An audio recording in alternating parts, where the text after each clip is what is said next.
Hello दोस्तों इस video में हम लोग हल करने वाले हैं क्लास 10th के मैथ का जो चैप्टर 5वां है समांतर श्रेणियाँ। ठीक है, तो इसी समांतर श्रेणी का मोस्ट इम्पोर्टेंट 3 क्वेश्चन मैं आपको बताने वाला हूँ। ठीक है, क्योंकि देखिए 3 क्वेश्चन इसी के बेस पर हर बार कुछ ना कुछ इस टाइप का क्वेश्चन पूछ ही देता है, जिसमें से हमने एक क्वेश्चन यहाँ पर नोट कर रखा है और तीसरा जो क्वेश्चन है उसको आप ध्यान से समझिएगा क्योंकि वो आपका मोस्ट इम्पोर्टेंट क्वेश्चन है।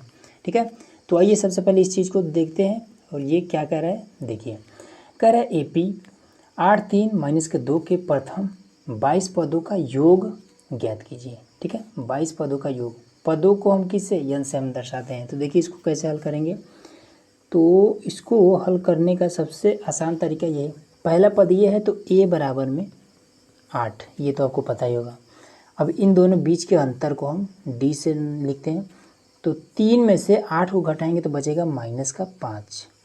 ठीक है, अब इसके बाद से कितने पदों को पूछ रहा है, 22 पदों को, तो पदों को हम n से दर्शाते हैं, तो n बराबर में आपका 22 हो जाएगा। ठीक है, अब पूछ रहा है योग, तो योग का फॉर्मूला क्या होता है, ये होता है फॉर्मूला Sn बराबर में n/2 2a प्लस में n-1 और d, ये होता है। ठीक है, तो n बराबर के 22 है तो यहाँ पर n है तो ये लिख देंगे यस 22, यहाँ भी n है तो लिख देंगे 22/2, 2 है 2 गुणे a का मान 8 है प्लस में n का मान 22 माइनस का 1, d का मान -5।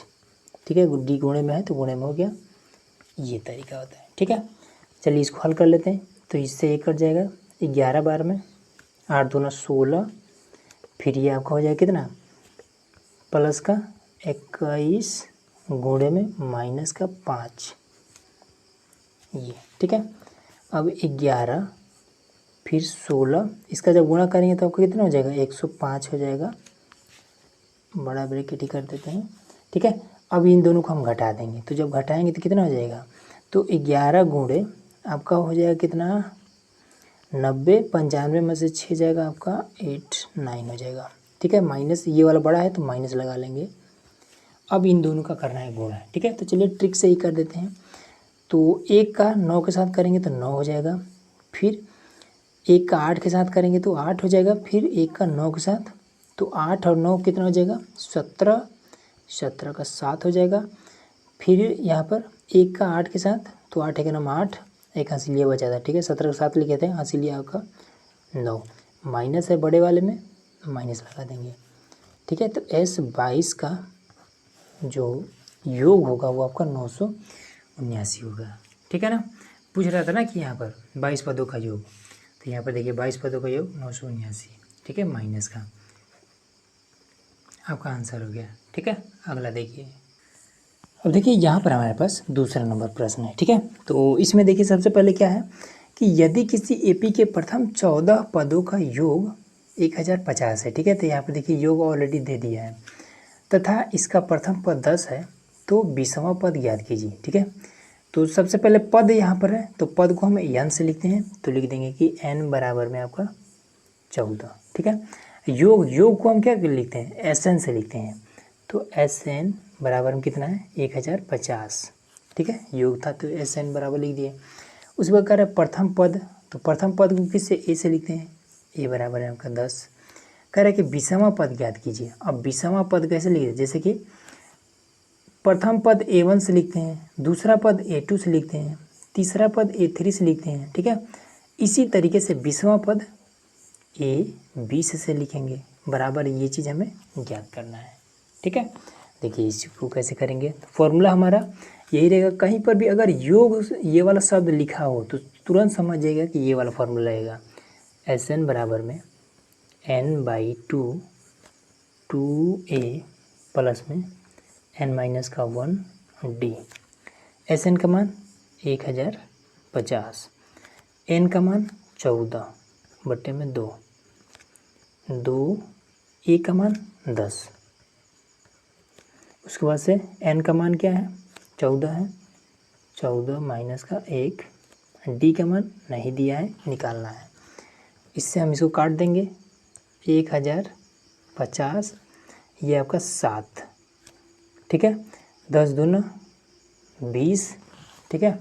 उसके बाद से 13D प्लस का 13D, ठीक है। अब इसका इसमें गुणा कर देंगे, 1050 बराबर में 7 दूना 14, 140 प्लस में 13 7 91D।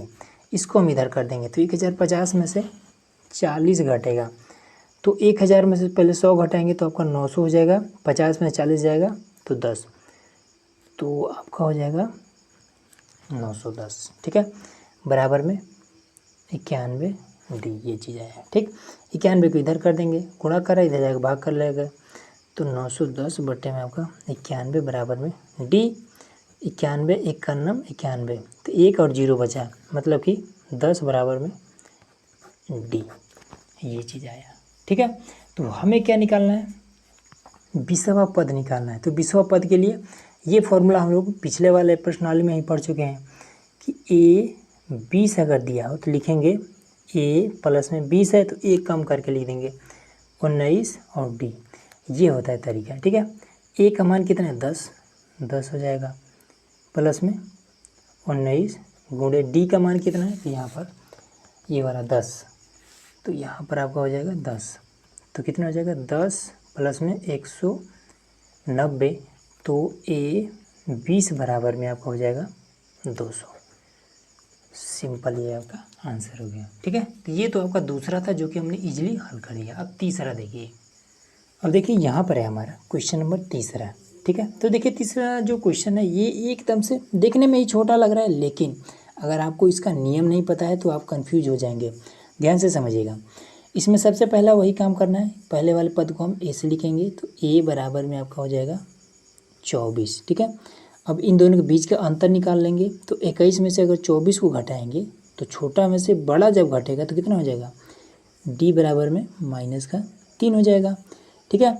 अब इसके बाद से कह रहा है कि योग 78 हो, कह रहा है कि 24 21 18 के कितने पद लिए जाएं। अच्छा देखिए, हमें इसमें पद कितना पद लिया जाए, पद को हम किसे n से लिखते हैं ना, मतलब कि हमें n ज्ञात करना है, ठीक है। कितने पद लिए जाएं ताकि योग 78 हो जाए, तो योग यहाँ पर 78 दे रखा है, तो योग को हम SN से लिखते हैं, तो यहाँ पर 78 लिख देंगे। हो गया ना क्लियर। तो योग की बात कर रहा है तो हम फॉर्मूला लगाएंगे कि SN बराबर में n/2 2A प्लस का n-1 और D। तो चलिए SN का मान 78 है, तो 78 यहाँ पर लिख देते हैं। n का मान हमें बताना है, n/2 2A 2 गुणे A का मान 24 है, 24 लिख देंगे, प्लस में n हमें बताना है, D का मान -3। ये हो गया। अब 2 यहाँ पर भाग कर इधर कर देंगे, गुणा करने लगेंगे, ठीक है। तो ये आपका 78 दूना 156 हो जाएगा n, और फिर ये आपका 24 दूना 48 हो जाएगा, फिर इसका गुणा इसमें कर देंगे तो माइनस का हो जाएगा 3n, ये भी माइनस हो जाएगा प्लस का 3। इसको और इसको जोड़ देंगे क्योंकि ये भी प्लस में ये भी प्लस में, 156 बराबर में n, और आपका हो जाएगा 51 माइनस का 3n, ठीक है। अब इससे हम इसमें गुणा कर देंगे, तो 156 बराबर में 51n माइनस का 3n का स्क्वायर, ठीक। अब इसको हम इधर बुला लेंगे, तो ये आपका हो जाएगा कितना, 3n का स्क्वायर, और उसके बाद से फिर इसको भी इधर बुला लेंगे, तो प्लस में तो माइनस में हो जाएगा 51n। अब ये तो बराबर की इधर ही है, तो प्लस का 156 बराबर में, अब बराबर के इधर कुछ नहीं बचा तो 0 लिख देंगे। हो गया ना इतना। अब इसके बाद से देखिए यहाँ पर 3 है, तो देखेंगे क्या इसमें से 3 कॉमन हो सकता है, ठीक है। तो कॉमन करने के लिए क्या करेंगे, 3 से इसी में भाग कर दीजिए, ठीक है। तो 17 × 51 हो जाएगा, ठीक। अब 3 से इसमें ही भाग करेंगे तो ये भी आपका कट जाएगा। तो देखिए 3 हमने यहाँ पर कॉमन ले लिया, तो बचा क्या, n का स्क्वायर। अब इसी 3 से इसमें भाग करेंगे तो 17 × 51, ठीक है। इस तरीके से आप भाग करेंगे तो 51 है, 3 से भाग करेंगे तो कट जाएगा, तो आपका 17 बचेगा, तो यही वाला 17 यहाँ लिख देंगे, माइनस का 17 और n है तो n लिख देंगे। अब 3 से ही कॉमन लेने का मतलब सब में भाग करना होता है, 3 से ही इसमें जब भाग करेंगे तो 3 × 5 = 15, ठीक है। 3 दूना 6 बराबर में 0। अब ये 3 क्या कर रहा है, इस ब्रैकेट के साथ में गुणा कर रहा है, इधर जाएगा तो 0 के साथ में भाग करके 0 हो जाएगा। ठीक है, जैसे कि 3 यहाँ पर है, जब ये वाला उठा करके यहाँ करेंगे तो ऐसे हो जाएगा, तो 0 के साथ में 3 से भाग करेंगे तो आपका 0 ही होता है। ठीक है, तो यहाँ पर क्या बचेगा, n का स्क्वायर माइनस का 17n, उसके बाद से प्लस का 52 बराबर में 0। ठीक है, ये चीज़ आया। अब देखिए आपको इसका सिंपल आपको कर देना है गुणनखंड और आपका आंसर आ जाएगा। ठीक है, तो देखिए गुणनखंड आपको लंबा विधि से कर सकते हैं। ठीक है, मैं आपको ट्रिक से करके बताता हूँ। ठीक है, लेकिन हाँ एक चीज़ याद रखिएगा, जब एग्जाम में आपको करना होगा तो इसको आप लंबी विधि से ही करेंगे। ठीक है, ट्रिक से करेंगे तो फिर आपका नंबर भी ट्रिक में ही कर देगा। ठीक है, तो ये आपको तो गुणनखंड आपको आता होगा, इसलिए मैं आपको ट्रिक से कर दे रहा हूँ।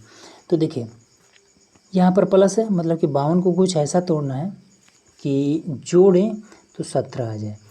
ठीक है, तो ये आपका कितना हो जाएगा, 13 चौका 52, 13 और 4 के रूप में। ठीक, अब देखिए माइनस यहाँ पर है तो हम क्या कर देंगे, दोनों जगह माइनस यहाँ कर देंगे, यहाँ पर प्लस हो और यहाँ पर जब माइनस हो तो दोनों आपका माइनस में हो जाएगा। तो आपका आंसर आ गया n माइनस का 13 और n माइनस का 4, यही आपका आंसर आ जाएगा। ठीक है, अब इसको हम n का मान निकालेंगे तो n माइनस का 13 बराबर में 0, n बराबर में आपका 13, n माइनस का 4 बराबर में 0, n बराबर में 4, ये दोनों वैल्यू है। ठीक है, इसमें पूछ रहा था ना कि कितने पद लिया जाए ताकि योग 78 हो जाए, तो हम इसमें 13 भी ले सकते हैं और 4 भी ले सकते हैं। ठीक है, ताकि योग कितना हो जाए, 78 हो जाए।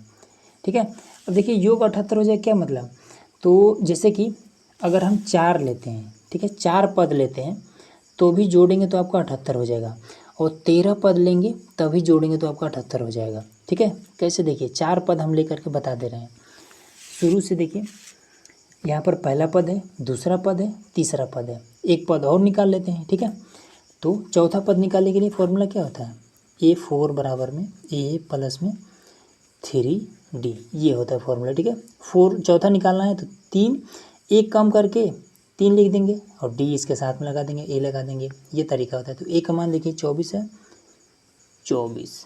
ठीक है, प्लस में 3 है, D का मान कितना है तो माइनस का 3, तो यहाँ पर आपका 24 और माइनस का 9, तो इसमें आपको कितना हो जाएगा, 15 बचेगा। ठीक है, तो चौथा पद आपका कितना आएगा, 15 आएगा। तो इसमें पूछ रहा है, इसमें देखिए क्या कर रहा है, कितने पद लिए जाएं ताकि योग 78 हो जाए, तो हमारा n बराबर 1 4 आया है और 1 13 आया है, तो हम छोटा वाला इसलिए इसको बता दे रहे हैं। ठीक है, हालांकि आपसे ये चीज़ नहीं पूछा जाएगा, लेकिन मैं आपको जानकारी के लिए बता दे रहा हूँ। 4 पद लें कि योग 78 हो जाए, मतलब जोड़े कि 78 हो जाए, तो इन चारों को अगर हम जोड़ेंगे तो 78 आ जाएगा। देखिए 24, 21, 18 और 15 भी। ठीक है, तो 5 बार 10, 8 18 का 8, 2 4 और 2 6, 1 7, देखिए आ गया। ठीक है, हमने 4 पद लिया है तो आ चुका है। इसी तरीके से आप अगर करना चाहें तो 13 का भी कर सकते हैं, तो यही आपका आंसर हो गया। तो बस दोस्तों आज के वीडियो में बस इतना ही। तो ये वीडियो आप लोग कैसा लगा कमेंट बॉक्स में जरूर बताइएगा, चैनल पर नए हैं सब्सक्राइब जरूर करिएगा।